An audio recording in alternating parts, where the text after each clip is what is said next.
Так, всем доброе утро.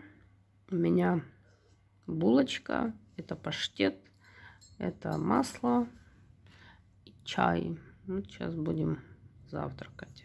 Так, у нас 3 часа дня. У меня обед. Это овсянка с маслом и сахаром.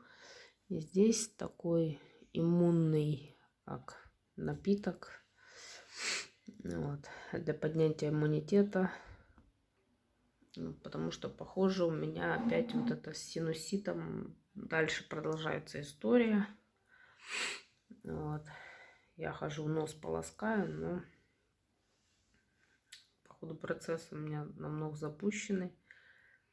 Вот. 2 числа мне снимут эти швы. Если мне лучше не станет, то я пойду к лору. Температуры у меня нету. Ночью у меня жутко пекло в горле. Вот. Я пошла пополоскала сода с солью. И более-менее так до утра. То есть я не могла, я высоко подушку положила, чтобы заснуть. Я не могла долго в наклоне спать. Вот. Так что такие дела. Так, в принципе, зубы уже меня не беспокоят. Ну, только что там нитки мотыляются вот это во рту. И вот это, видать, на фоне антибиотиков снизился иммунитет. И привет. Все, что там было недолечено, возможно. Ну, во-первых, я когда пришла к врачу, я ему говорю, что я когда чихаю, это когда к зубнику пошла, на 3-й день после вырывания зубомудрости. Я ему объясняю, говорю, я когда чихаю, у меня вот с левой, получается, ноздри выходила кровь вместе с соплями. Он мне сказал, вы, пожалуйста, постарайтесь не чихать, потому что у вас, типа, он говорит, что 8-ки, они связаны с вот этими гайморовыми пазухами.